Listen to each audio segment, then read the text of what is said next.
Well,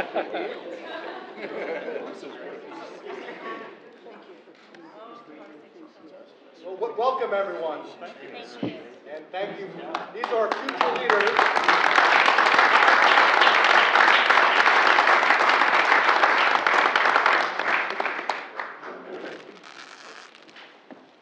One of our goals of this council is to pass on to the next generation. So thank you so much to our future leaders for our gifts. The roses, just a representation of the Rose City, borough of Madison, once the largest rose producer in the world. And now we have that great heritage to show with our roses. And I do want to thank everyone for taking the time. This was an interesting month of getting things done, trying to have our first meeting, which got pushed off by the nor'easter, and then for everyone to rush back from their Thanksgiving holiday to join us at this table. It's a great honor to have you here, and I think great things will come out of this group. Now, if I could, I'm still shifting gears from turkey dinner, I think, and other things. I just want to recognize the team that put this together.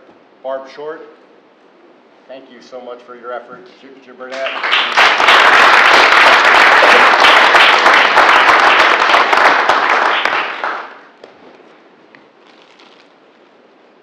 One other thing I do want to talk about is just a little bit how this started, and have my co-chairs also share their thoughts on how this all came about. But part of this came from a softball game. A little competition is always good to bring out some great ideas. But for several years, Quest Diagnostics has been doing a benefit softball game put together by the interns versus staff, if I remember the genesis behind that. And what they wanted to do was to reach out to the community, not just raise money for cancer research, but also support locally. And so they took on the Mayor's Wellness Program as a co-beneficiary of the game. But also what they wanted to do was bring the game into downtown Madison. So here we had everything coming together, the idea of working community, working locally, working nationally to help find a cure, to help bring business into town, and to have a good time. And that's kind of where this whole thing came about. So hopefully we'll have that same little generation of ideas around this table. Steve, you want to share some? Sure. Thanks, Bob. Appreciate it. And good morning, everyone. Pleasure to be back here after Thanksgiving. And hopefully everybody with a nice Thanksgiving weekend. But, as Bob said, the genesis of this was literally a burger at a picnic table in Madison. And those of you that have seen my background, I started my new role about 6 months ago, and right down the road here at Junalda Farms. And so I've been trying to get to know the area. And so that'd be a great opportunity, first of all, to meet the mayor, but as we got into the conversation, in my prior roles, I've been part of these work groups in different communities, and I thought it was very helpful for me, and I think others that have participated to do that. So I thought it'd be a good idea to see if we could pull something together. So it's gratifying to see so many people attend, particularly the Monday after Thanksgiving. And as Bob mentioned, this is the home of Quest Diagnostics. This is where we have our corporate headquarters, and we're happy to be here, and I'm getting to know the area. And one of the things I found in the past with these events is it's amazing how small of a world it is. It's a very small world. And I didn't realize how small of a world it is, but every time I talk to someone, there's always another thread that connects. So as you know, the estate that we're at is the former estate of Geraldine Rockefeller Dodge. This is her country estate. And I decided with my wife to join New York City, so we picked an apartment in downtown Manhattan. And I was poking through the website, and I started to read the history of where our apartment is. Well, lo and behold, in 1978, they knocked down the house of Geraldine Rockefeller Dodge to build our apartment building. And the reason why I also noticed it is one of the reasons why we picked that apartment building, because we have a lovely golden retriever. And as you know, Mrs. Dodge also was a lover of dogs, and she was frequently in front of that building with her dog. So when we go out with our golden retriever, I think of Mrs. Dodge. So it is a small world. It is a small world. And then this morning, I realized coming in that there's a person here today that I worked together with at Hewlett Packard out in Palo Alto, Tom Ullman. Actually, Tom was there when I was there, and my chairman at Quest Diagnostics is actually an advisor of his group, and they work together at Lucent Technologies. And lo and behold, Hewlett Packard had a facility in McMinnville, Oregon. That's right. And Vivian and I connected because she was at Linfield College. She says, you don't know where I was. I said, McMinnville, Oregon. I said, I know McMinnville, Oregon for a couple reasons. I had a big facility there at one time, and also that's where I learned how to love Pinot Noir. Yes. All the important. Yeah, so it's fabulous. And to my right, we have our famous roller. Okay. And she went to Harvard where my daughter went to school. And so it's a pleasure to be here with all of you. But all these connections are what this is all about. So hopefully in the course of our conversations, we'll get to know more of each other and find the other connections that can make this a productive reason to get together. So, I'll turn it back to you. Vivi, you want to? Yes, just briefly, I actually married into the Madison community in 1959, and we bought our house on Prospect Street in 1961, and have paid our taxes consistently ever since. It's a real pleasure to be here with all of you, because my experience has gone from various places out on the West Coast for a period of time, and Drew was in a situation where there was a late retirement, resignation, and I was asked to step in for the interim period, but they've dropped the interim from my name, I understand, and I'm not sure what that means. And there's no search committee, but it's a wonderful opportunity. Things have changed a good deal over the years. We both were teaching at Drew at a time when it was considered to be up there on the hill behind that fence and have little to do with the community. And I think it was really under Governor Kane's leadership where the college opened up much more to the community to become much more part of the community. And now through our civic engagement programs, we have many students who are working both locally and in other parts of the state as a way to express not only what they're taking from the classroom into the community, but bringing from the community back into the classroom as well. And I happen to know this young man quite well from about this height on, I think, is when we first met. And we all knew that the Conley family was a very special family up there on the Prospect Street off Hill from us. But we also knew that he was committed to sports and activities. So when he ended up and took the position at the Y, we thought, what a wonderful place. He could be a child for the rest of his life. Join all these wonderful activities and developing terrific leadership skills. And those leadership skills have taken him to a very important position, because he's now providing that same leadership to a more mature group of local citizens and community members, and doing an amazing job, as we have seen particularly during this last episode. So I'm very happy to be here representing the university, which dates back to 1837, probably before any of the rest of your organization started in this area. But we look forward to be very much a part of the future activities as well. Thank you. Thank you, Vivi. As we go forward with this group, we do hope to be meeting twice a year, and we'll give opportunities for other people at the table to share their stories, because it is the wealth of knowledge we have, the little interconnections that we find as we speak to each other, that will really make this a successful group. One of the key things I keep saying, we have this great community, 4 square miles, 16,000 residents, and just a wealth of knowledge and ability to get things done. With a great university, a corporate campus, we have the tools that can really make cooperation and deliver on community involvement.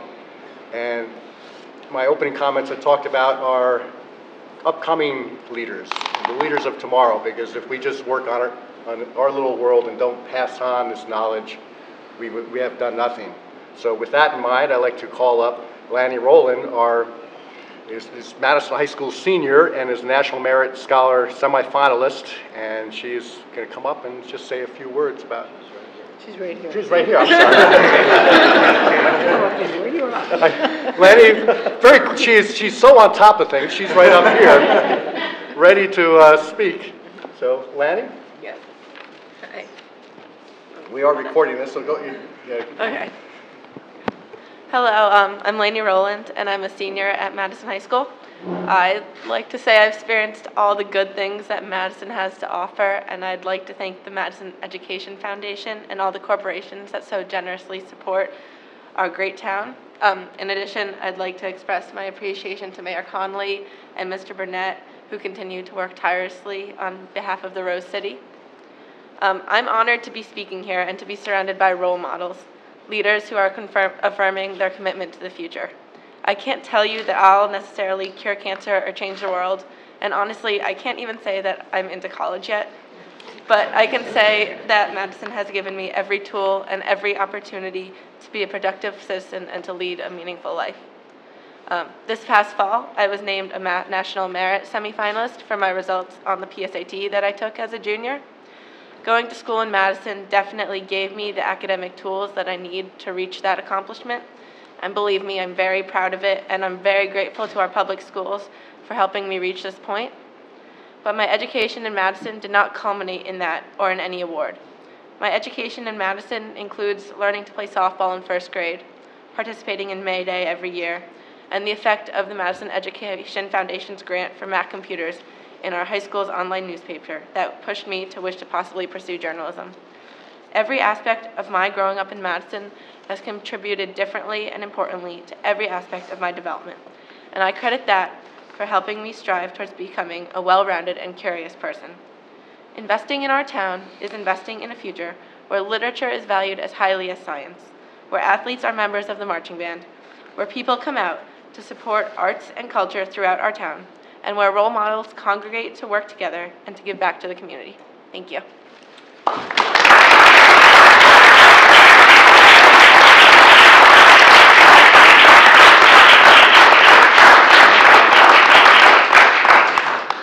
think our future's in good hands.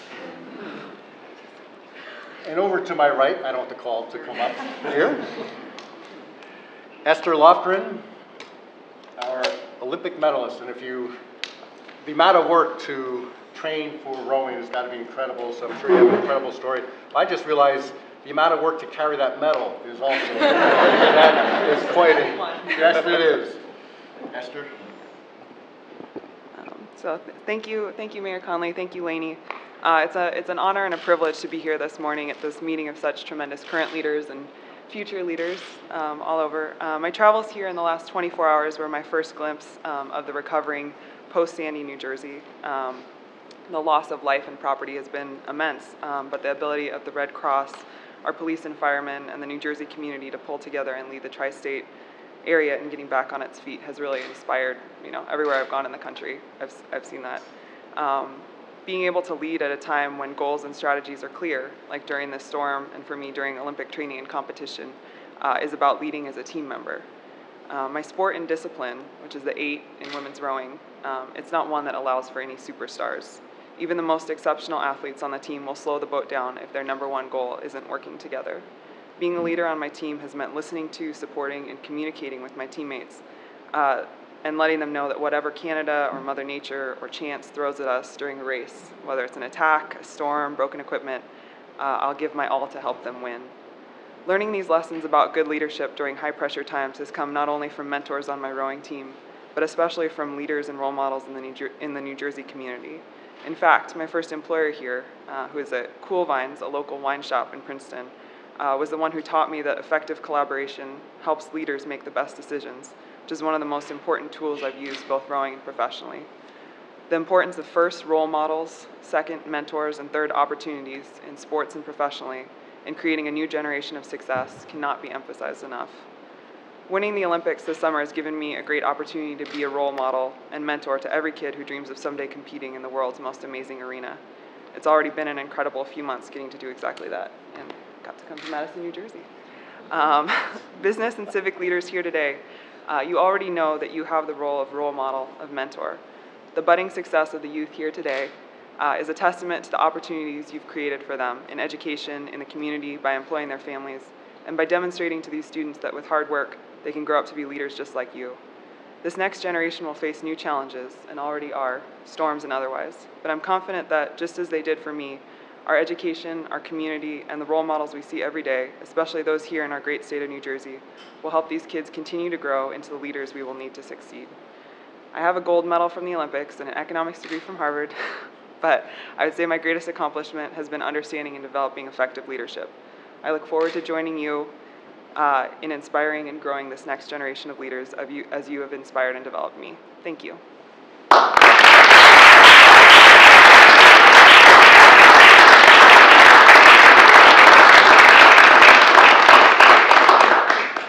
Thank you so much, Esther. Esther mentioned Hurricane Sandy and seeing the devastation. We have recovered extremely well here in Madison, almost to the point that as you walk down the street, you may forget about the devastation of just a month ago until you go into some neighborhoods and you still see the remains of a telephone pole down or a tree.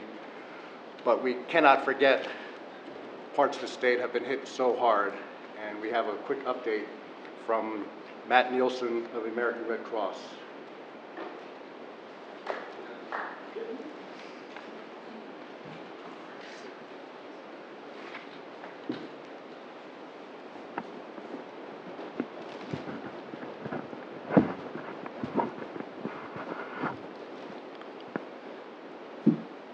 Mayor, members of the council, just like to thank you for this opportunity to provide this update. First, it's kind of difficult to follow two dynamic speakers like that, and it's a Monday morning at 8 a.m. after the Red Cross has been going hard for 37 plus days in terms of getting prepared and responding to this disaster. So the work of the Red Cross started about 4 days before the disaster, where we set up our entire infrastructure to be able to prepare. Once we turned the lights or noticed that the lights didn't work on Tuesday morning. So the Red Cross has delivered nearly 4.5 million meals to residents of New Jersey. We've delivered about 1.5 million bulk items, which mean cleanup kits, hygiene products, rakes, masks, gloves. We've provided tens of thousands of mental health touches for those folks who are going to be going back into their communities to go see their homes for the first time after having been in shelters. We've provided almost 100,000 shelter stays. We've had nearly 65 shelters open in the state of New Jersey, and we have about 30 bulk feeding sites currently in place right now, doing bulk feeding routes or fixed feeding sites in the state of New Jersey. So as our work in sheltering and mass care and bulk feeding begin to dwindle, we go into the long-term client casework, and that, I think, leads really well into this collaborative meeting, talking about the role of the Red Cross in terms of preparedness and building resilient communities, and what does that look like, and knowing that that's got to be a collaborative effort. So collaboration is key, and the Red Cross is playing a big part in that collaboration in terms of resiliency and preparedness moving forward, and just wanted to thank you again for the opportunity to provide this update to the council. Thank you very much.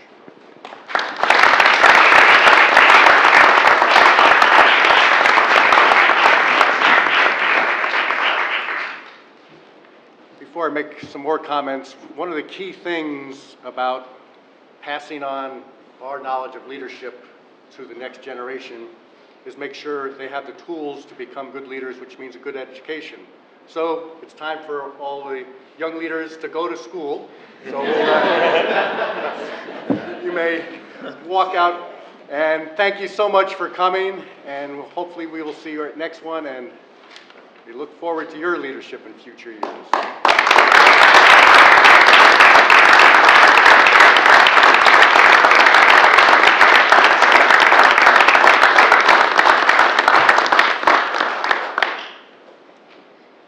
Just as a follow-up to Matt's comments about the recovery, and this may be one of the areas we can discuss as a council as we move into our next section, is I was on the phone with Mayor Paul Smith of Union Beach last night with the concept of, rather than have Madison try to send out our help all over the places. Maybe we can pick a certain community. Union Beach, right between Keyport and Canesburg, was devastated. As I talked to Mayor Smith, and I had already looked at the website, and it said, we don't need food, we don't need clothing.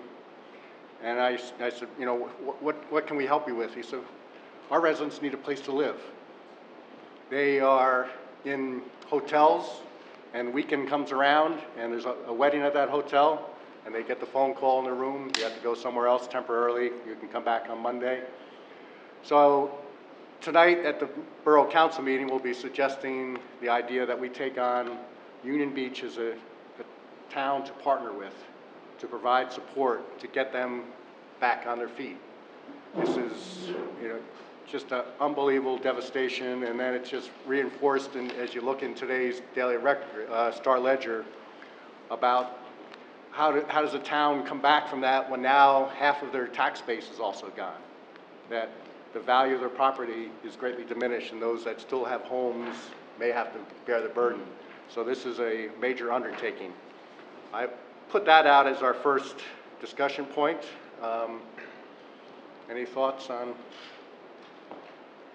the union? What do you think we could do as a community here, or as with this august group, could put the resources and energy and strength that you have put together? What can we do for Union Beach and perhaps other communities? We'll start with one that's small. And what can we do? I think in the short term, just listening, I don't know whether we can provide housing. It's remote for a family to get back to school, but I guess that might be a conversation as to whether we could create a network of host families in Madison that could take on a family with children. Well, they have an emergent problem. They have garbage in the street. Yep. And rodents eating the garbage, and unbelievable smell. Can we send our garbage trucks down there? Can we do that without violating? That certainly would be something we should look into. I mean, that's a very base need. Can we do that without violating the integrity of the people who work for us, for the municipality? They want to keep our people together here. We share our electric crews, which are under control, Can we but send certainly our electric crews down there? Well, I think they have power. Yeah, I think they have power, but we were able to share our electric crews. Certainly, the ability to share garbage collection might be a support for them. What about healthcare? Yeah, I don't know where they are with that. That's good. Is there school intact? No. No school. I think they are having school, but outside of their borders. The children are going in many different directions to get this. The schools were wiped out also. Where? They're about 45 minutes, if even that. Could our high school host their high school football team to have one of their games at our field, or some of their sporting events in our facilities, just to let their kids get back to normal? Right, facilities for normalcy. Yes. There's also some emergency rules around. I remember where I read about. There's from Madison, the school system. I think aren't there provisions in law that allow a student to go in an emergency situation to another school, and then once they're in that school, they don't have to leave, even if they got their house rebuilt and everything, they could stay there, I believe, the way the rule works, for the duration of the school year. So my only point being that if you think about bringing families here, you have to also think about the impact on the school system and whether or not the school system will take the kids in, and then all the ramifications associated with that. Yep.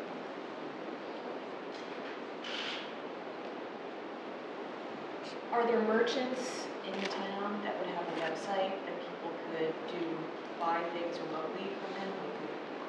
Maybe it's a gift shop, maybe it's a flower shop.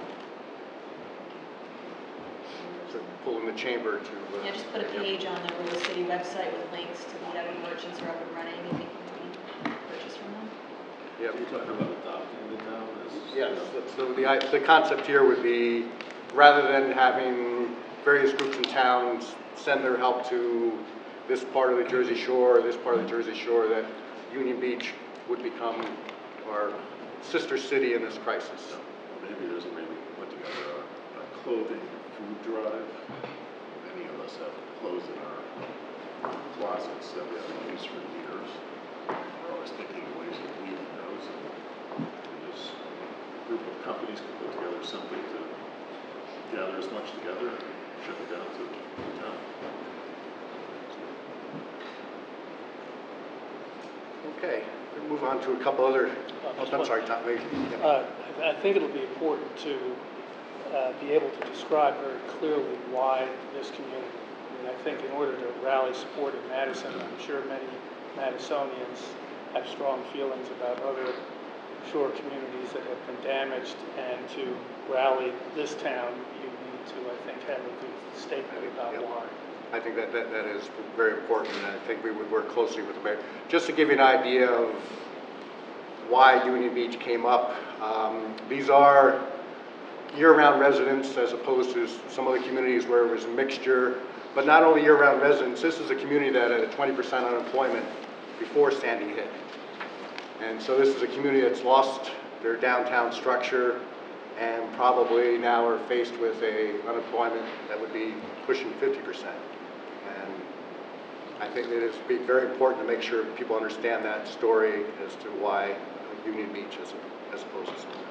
Martin? Ray Cody told me that yesterday there was a 20% unemployment, so one of the great gifts we could give as a group, if anybody needs to hire anyone, perhaps we could find what jobs are available, what openings there are, and inform people there that if you find the qualified people to fill the job, you'd be doing a great service there too.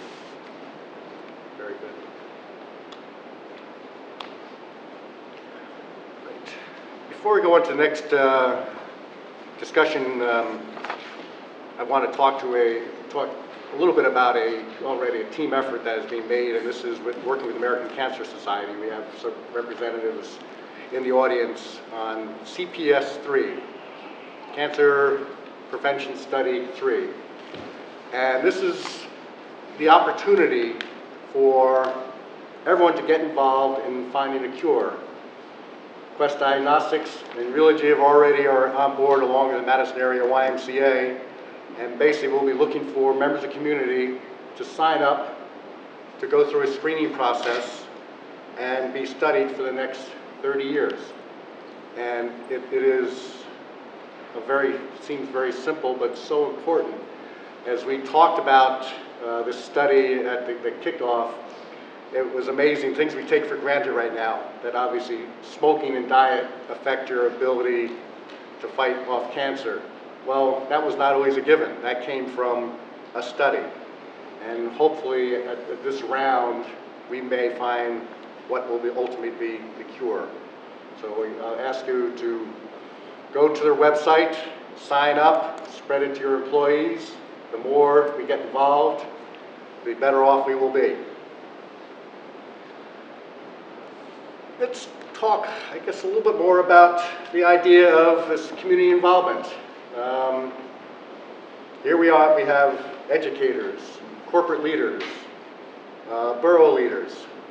How can we make Madison, or your life in Madison, better? I think this should be a two-way conversation. As if your corporation's in Madison, how can we serve you better? And if your heart and soul's in Madison, how can we work together to deliver a better community? Thoughts?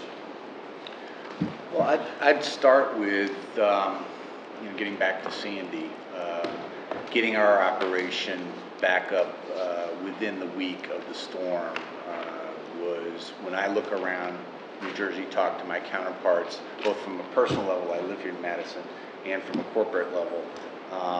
You guys did a great job, and first I want to thank you for that. But that sort of blocking and tackling is very, very important when people are looking to make decisions about locating here or not. Knowing that the administration here has their arms open, they're responsive to concerns of businesses who are located here. So that sort of thing, that very basic sort of thing, we've got a great reminder of that recently, of how important that was. So anyway, thank you. As Dave pointed out earlier this morning, because Realogy has not moved into Madison yet, and would have been up and running a little bit sooner. As somebody in another town who spent 10 days without power at our headquarters, it was a very interesting experience to observe. Driving past our building that's under construction in Park Ave and seeing the lights are back on. That's it. We can move in now. And no, it is one of the key things. And I can tell you, I live in the next town over in Chatham. I work in Parsippany today. I picked Madison as a reason to come here. Partially for things like this because it is the community that actually goes together. As I shared with some of my neighbors and friends in Chatham, I said, we don't do as good a job of pulling boats moving 2 miles down the road as Madison does as well. I too have been grateful and impressed with this community's ability to respond to that disaster so timely. And at the YMCA, it was evident to me after this big storm, this big catastrophe for all of us, that there's probably more that the Y could do under different circumstances. And we enjoy a proximity of being a block away from the public safety office in the Borough Hall. And it seems so evident now that if the Y could have a backup generation system, we could have been a bigger part of the rescue and the recovery. And that's something that we're working on. And I just wanted to share that because I think it is not always obvious that being a block away, we could have been a shelter. You know, we have big spaces, we have showers, we've got heaters, we've got electricity. So there's a whole bunch of stuff we could have done to create a refuge for people in the storm. And that's something I'll be working on and would love help and support in getting there. Other thoughts along those lines? I think one of the things I'd like to see Madison follow up with is just the ability to train others to come through this. I think on the surface, some people will write it off saying, well, Madison, you own your own electric utility. That's how you delivered on such quick recovery. And it was actually far more than that. It was the work that was done in advance to plan and be ready for it, to have the extra crews in here, to have DPW ready to clean up. It was the communication plan. As everyone at this table knows the importance of communication and the idea during a crisis, no news is not good news, no news is bad news, and people will fill the vacuum with their own news, and you know it's not going to be good. So I think we have a whole story to tell and educate other communities and maybe even other businesses on how to approach a coming storm. At the university, the decision was made on Saturday to close the university as of 1 o'clock on Sunday, and that was to distribute the 1,500 students into other directions to allow us to deal with the problems. We still had about 150 students on campus, primarily married couples with children.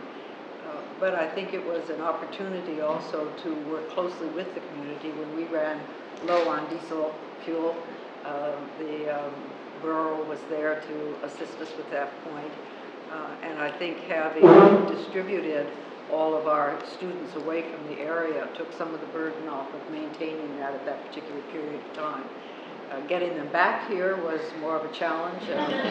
Although we understand there were people walking around the airport with a Drew sign to get enough people to get cabs out here at that point. But I think we had just tremendous response from the city in helping us get back up and running again.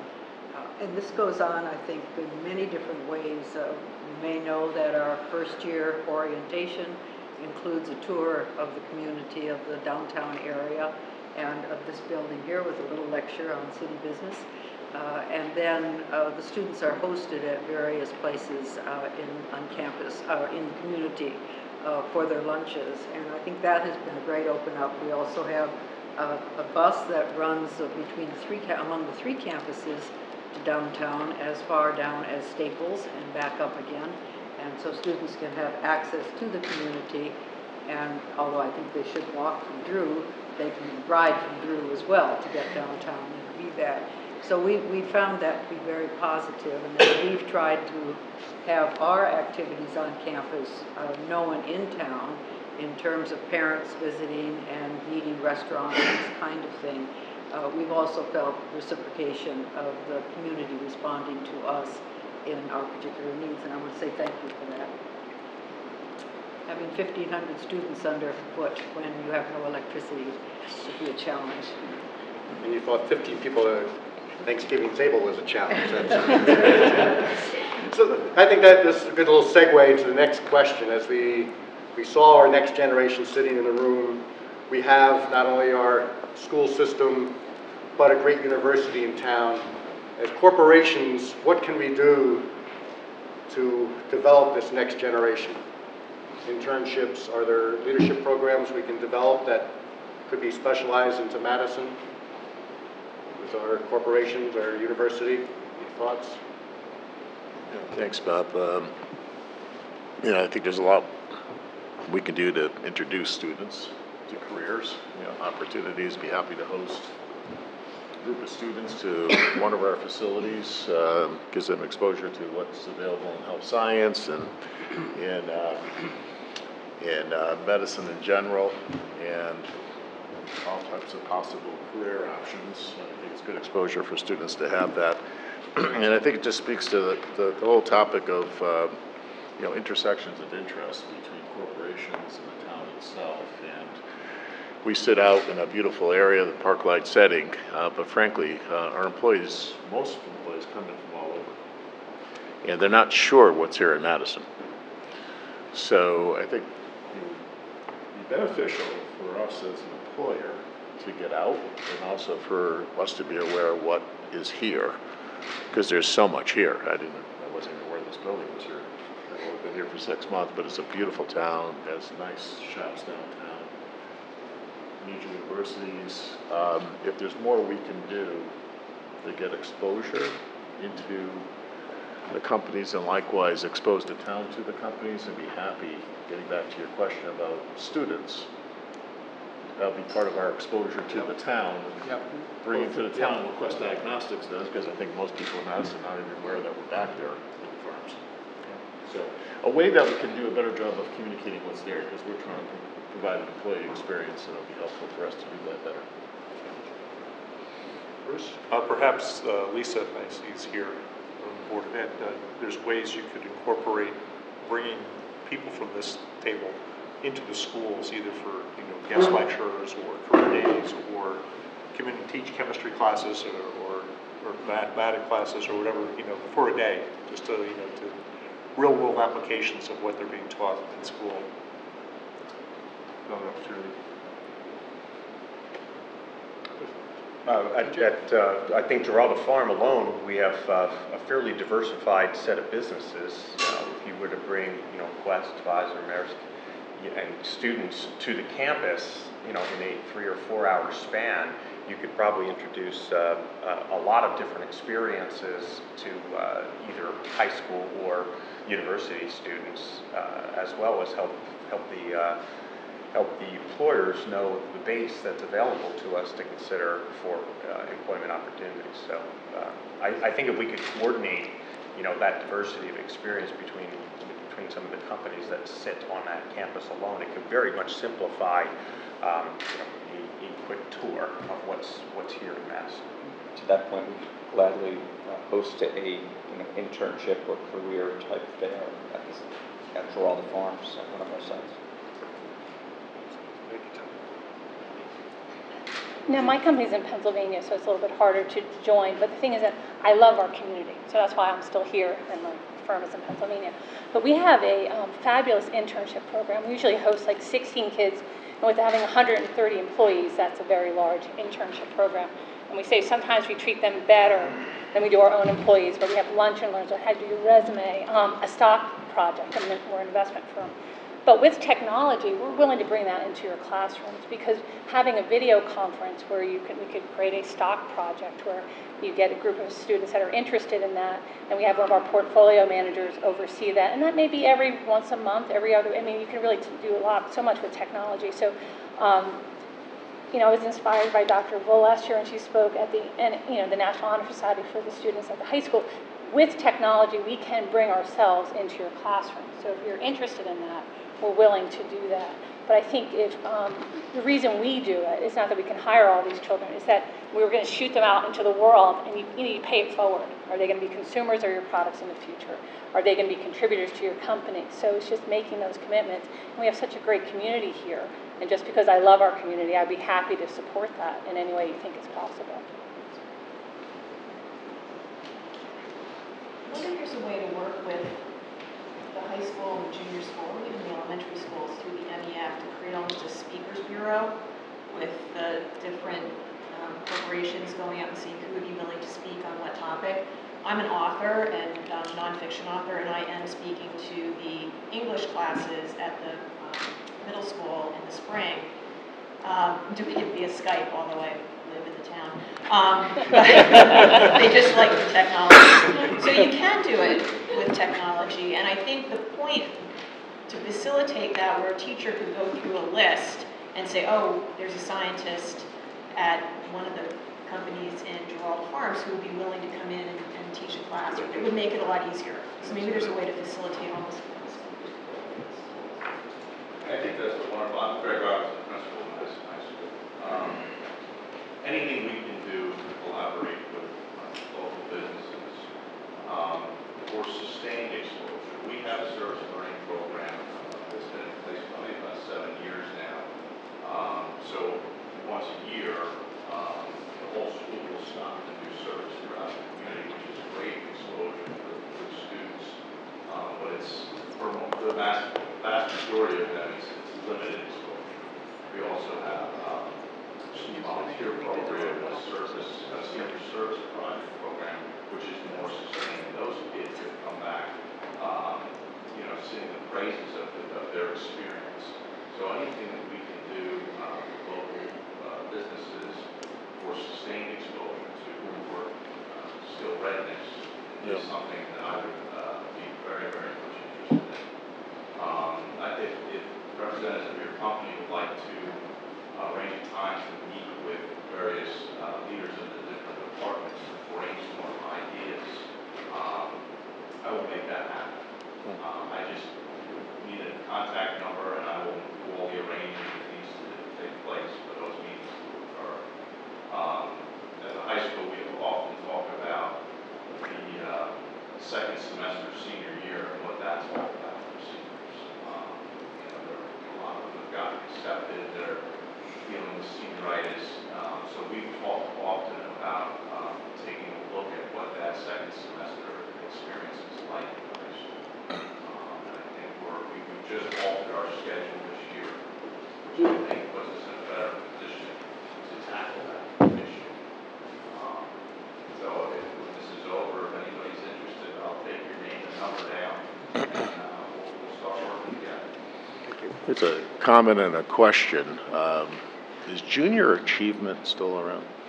It is. I'm actually vice chairman of the board in New Jersey. Are you? Mm-hmm. And actually, we've been in one of the schools here before, and yeah, we were always looking for places to go. Because financial literacy, for those who aren't familiar, it's all about teaching financial literacy and getting kids thinking, getting fourth graders to actually use the word entrepreneur successfully in a sentence.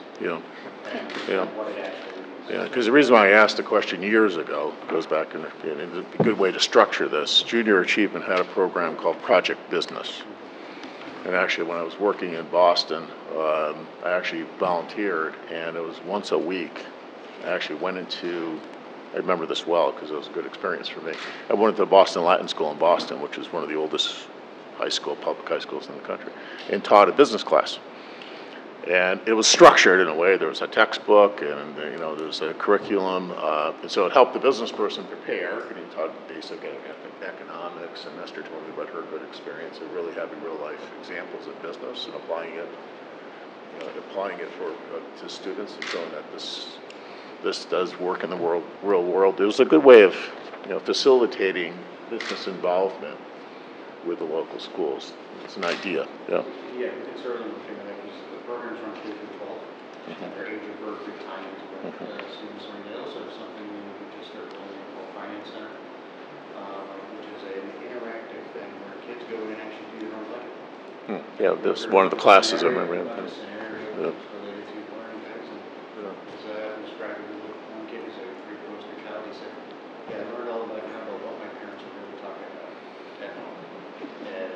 It's something we have to look into. It's a structure. We would also like to offer some way of perhaps providing more information about lectures and concerts and activities on campus. We have far more than our number of students can fully fill the ranks of all of these situations, but I think if we could find some way to communicate more directly with corporations. It's an outstanding program in the arts as well as in lectures and increasingly in international aspects because the school's very committed to that outreach. We would certainly welcome community participation in all of these. Unfortunately, most of the lectures start at 7 o'clock, and that's to catch them going between dinner and the library, where we hope they're intending to go later.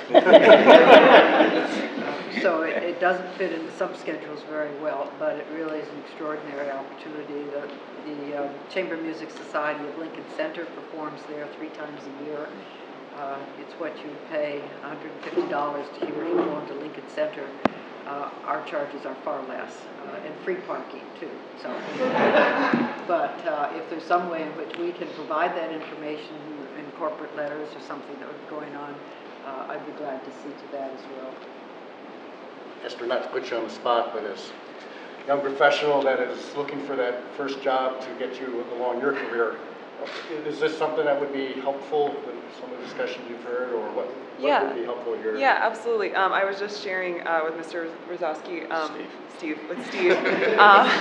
that one of the things that I really appreciated, I was in a sort of math and science academy within a public high school, and one of my best memories was we did a couple projects where local businesses came in and said, this is an actual dilemma that we're working on, or this is something that we've dealt with in the past, and our teacher sort of made it into a group graded project, and pulled my first all-nighter working on that, and it was a great experience. You get the chance to feel like what you're doing in school actually applies to the real world, which I think is something that students don't always get. You know that you're studying, but you don't know what you're going to be able to do with that, and so having programs like that and having corporations that are opening their arms to students and people who are just coming in, I think is a really great thing.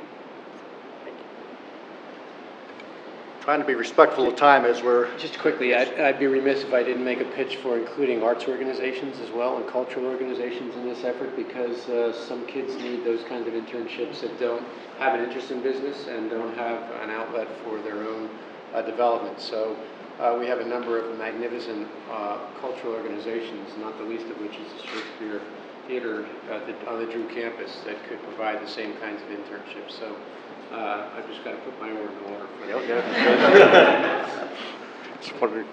Why we're here. Internships are special performances too. Absolutely, absolutely. Many of these situations. Actually, on a related but not direct, I've been concerned for some time about the decline in innovation in New Jersey and research. As you all know, we used to be one of the leading states in the nation in research, and over the years we've watched the decline as we've seen Lucent and Bell Labs and Madison and some of the pharmaceutical companies move their research operations.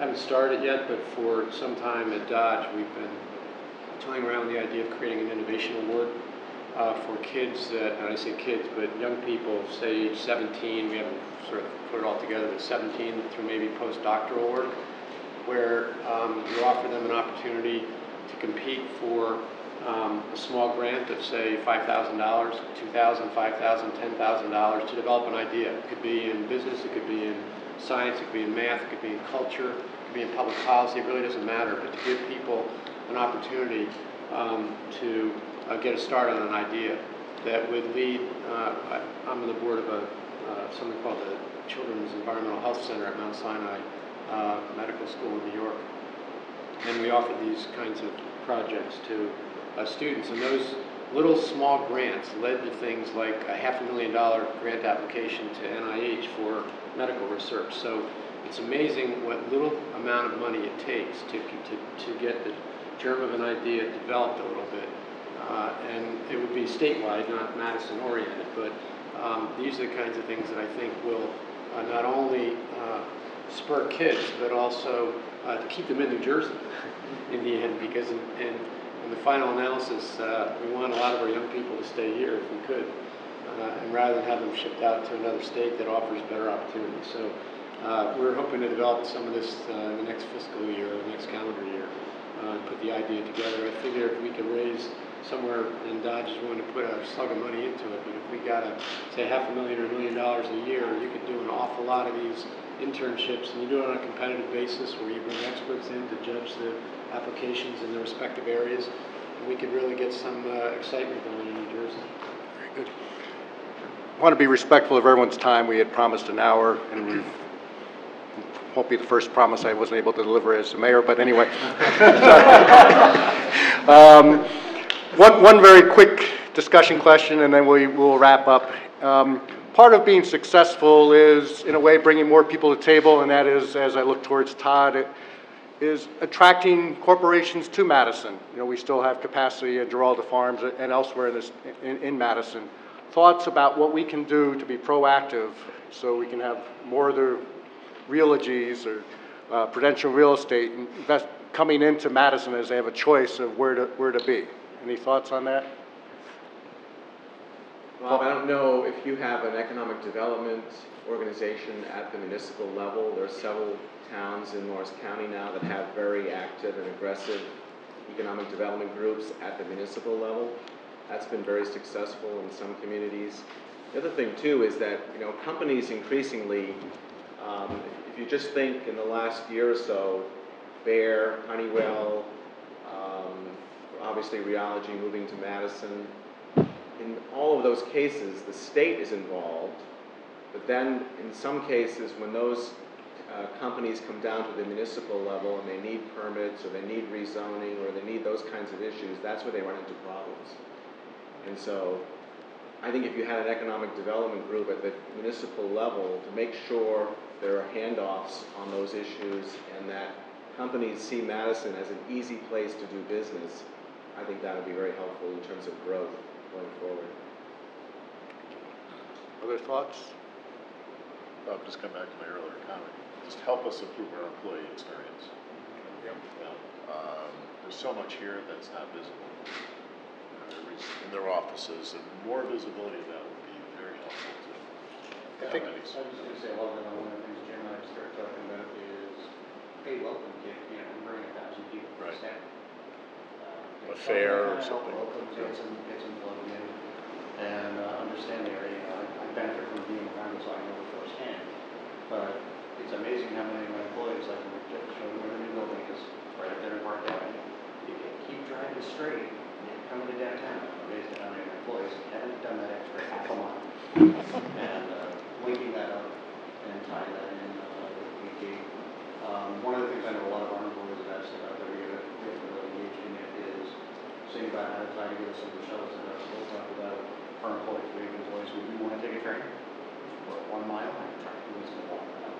But the reality is, you know, they're not able to walk that, but if we can get them, make that easier, it becomes another value add because there are so few communities in New Jersey that you can actually take a train and get anywhere near a large corporate environment. And it's to take the Drew model where we give tours to the incoming freshmen. Obviously, shift gears, but one of the things, the tour ends up with a meal in one of the Madison restaurants. And what a better way to make a connection to have, you know, ended up with a great meal. And so I think we could probably grab so look towards Barb, and you know we'll get some volunteers and Jim, that will put together a committee so we can come up with the corporate touring package and the welcome to Madison.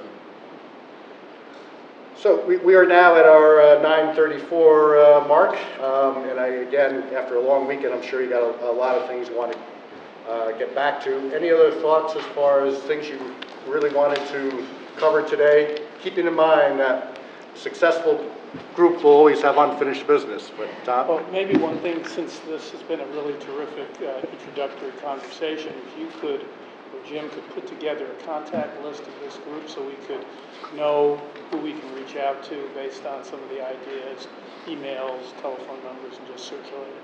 Thank you, which is a great little segue to what I was going to. In front of you is a draft of little bios and information. This is basically the idea.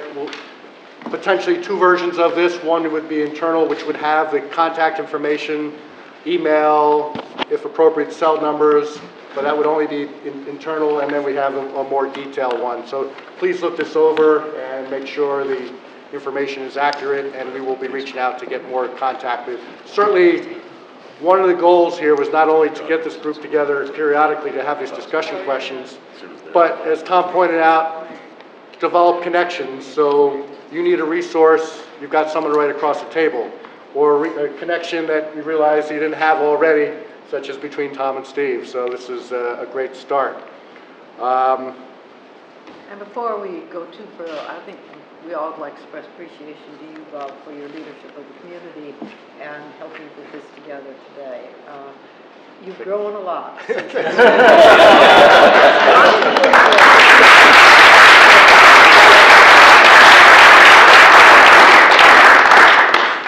I may need to have you put that right in my brothers and sisters.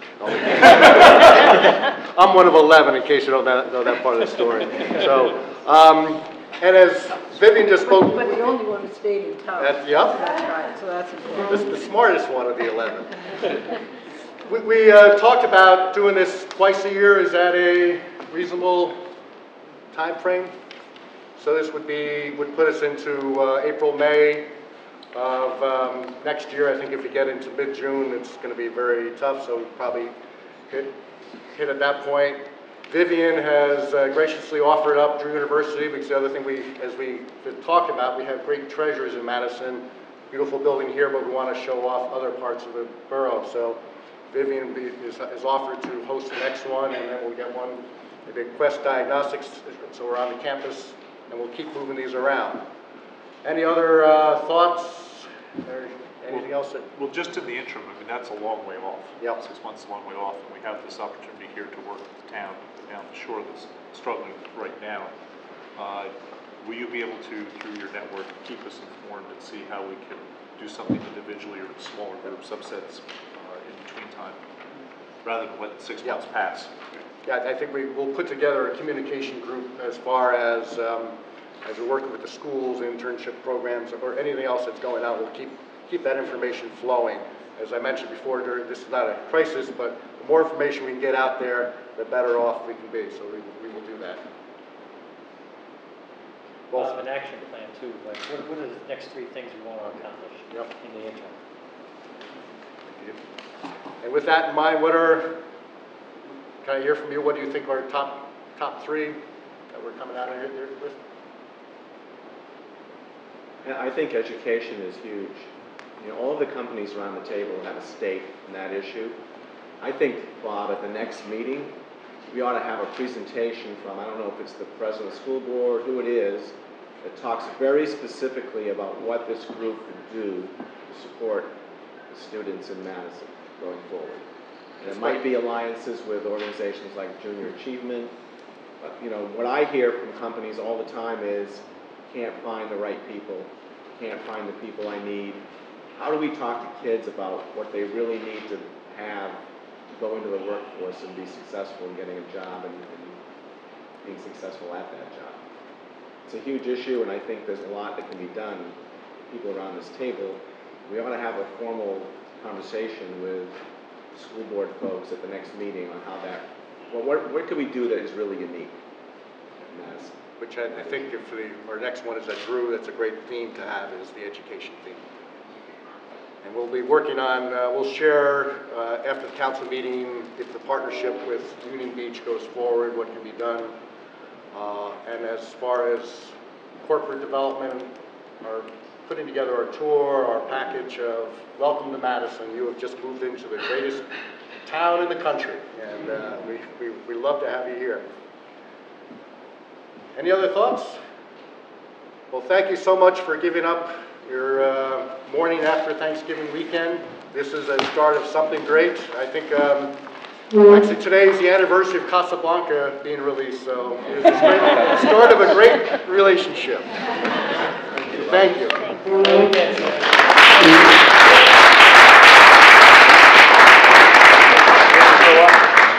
We are going to do a photo op with the full group here, so please don't drift too far. There's our official photographer. How do we want to That's what I was going to suggest. That usually works very well. So we've got our beautiful center staircase, so everyone here at the table will go down there and do a picture. This is very nice to meet you. Glad you're in Madison. My husband grew up here, so he's never lost his so for the Oh, yeah.